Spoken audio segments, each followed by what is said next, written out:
First, you need to add the server in CloudSync. On your dashboard, you will find this option, I have a server already. Click on it and add the server. Choose the server provider, then type any server name. This name will show up in your CloudSync only. In the list of the servers, then type the server's IP address. When you click add the server, you will see these two options, direct install and manual install. Manual install is recommended and used when you use the SSH keys to log into the servers, because in this case you do not have SSH root password. I will do this by using the direct install option because I have the root password with me. So now it takes good 5 to 10 minutes in installing the required CloudSync client, updates and the scripts needed to manage your server from CloudSync dashboard. Once the installation is done, you will see the server details screen that shows up the uptime, CPU, memory and storage details of the server and many more options below. Now we need to add our website in the server. Before we do that, we will integrate my Cloudflare account with CloudSync. Now head back to the dashboard and click on third-party integrations. Here you will see Cloudflare. Click on add integration. Again click on add integration from this pop-up. To add the integration, all we need is the Cloudflare account email and the global secret API key. Get that by going to your Cloudflare account, then go to my profile, then head to the API tokens from the left sidebar menu. Now to reveal the secret API key, type your password and click on view. The API key is revealed. API key is like a password and grants account level access, so do not share it with anyone and protect it like your passwords. Now type any label to identify this Cloudflare account, input your Cloudflare account's email and then paste the API key in the secret field. Now you can click add API key. Alright, we have now added the Cloudflare integration and it didn't take more than a few seconds. Now let's go to the dashboard, choose the server and we can add a website now. Domain or account, whatever you want to name it. The first thing it asks is the application type. The good thing is that you can even host Node.js app using CloudSync, but for now we choose WordPress. Type the email address for the application administrator. Give this web application a name. You can suffix anything to identify this later or change it completely. It's your choice. I suffix SUTechie, which is my domain. Now I choose use my own domain and type the domain name in the text field. And here comes the interesting part. You can now choose Cloudflare account that we integrated or even add a new one if you want. Let's choose Cloudflare. System user is basically a new user that will be granted all permissions to manage this website, and the website files will be inside the home directory of this system user. So I type SUTechie and see the public path is also changed automatically. Choose the PHP version. Next choose the web app stack. The available options are native Nginx and Nginx plus Apache.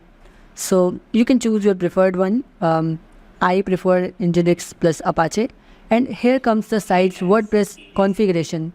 Simply give it a title, choose the administrator username and admin email.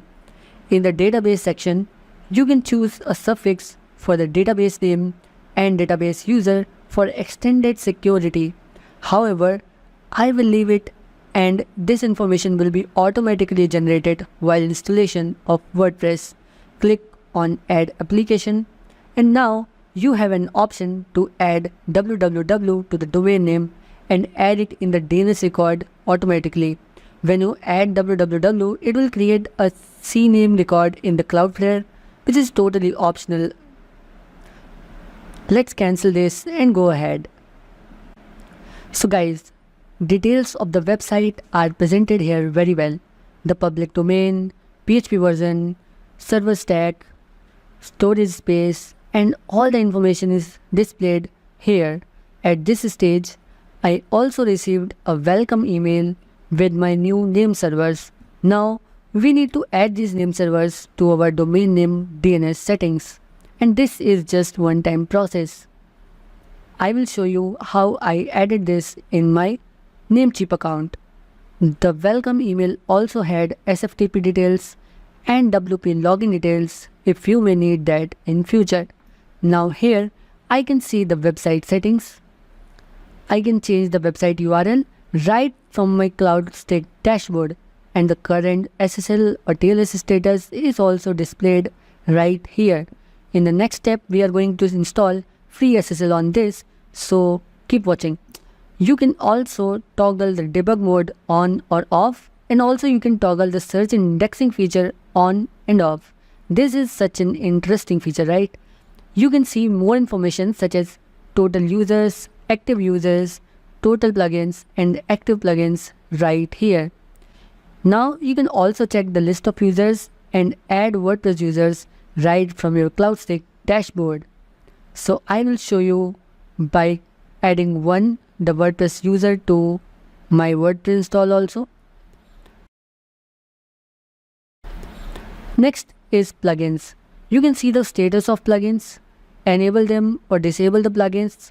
If there are updates available, you can see and update from here, and that too without logging in to your WordPress dashboard.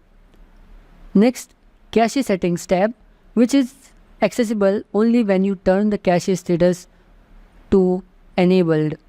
This cache system is faster than the Redis and Memcache. So you can also configure cache setting from CloudStick dashboard. You can choose memory size, cache size, and you can even exclude URLs and cookies from caching. All that right from your CloudStick dashboard. As I said, let's install SSL on this website I just created on the server.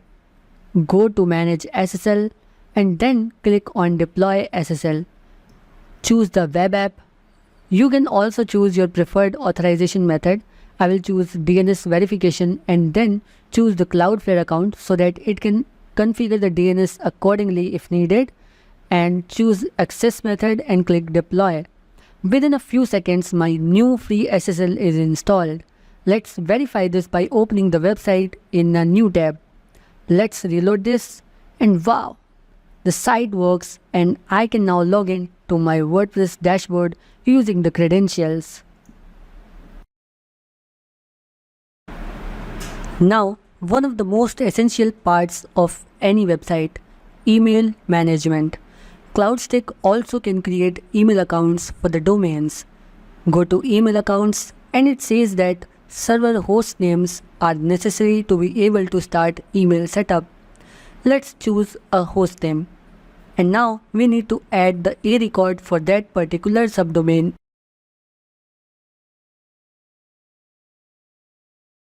And then deploy SSL. Oh, just a correction. I typed a different domain. Let's change the host name to the correct one and deploy the SSL from here. Now you can see that you have got the SSL for your hostname. Go back to your server dashboard, open the website and go to email accounts. From here, we now need to set up email authentication. You can see all the records that are required to set up the authentication. If I choose a Cloudflare account and then click on Add DNS records, all the records will be automatically added through the Cloudflare API. So go back to the top of this page and click this Create Email button. Now we need to create this user. Just type the username and password for this new email account. You can also choose how much space you allot to that email account. Choose a limit or keep it unlimited and then click on Create Email. To open this email in the web browser, we can install Webmail Client Roundcube. To perform Roundcube installation, choose a subdomain address, for example webmail, and then choose the Cloudflare account where the domain DNS records are managed, and then click on Install Roundcube. Now, as we can see that it could not install the SSL for the webmail URL automatically, we can install it from the Manage SSL menu. Simply go to Manage SSL and then choose the web app. Confirm that it is your webmail URL only, and then choose Let's Encrypt Free Certificate. Then we can also choose the authorization method. We will choose DNS verification here. Choose the Cloudflare account and then click on Deploy SSL.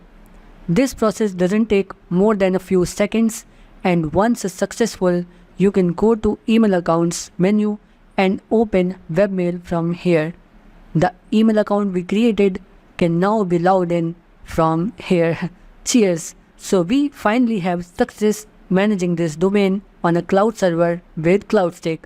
You can add more domain accounts in this and manage the same way.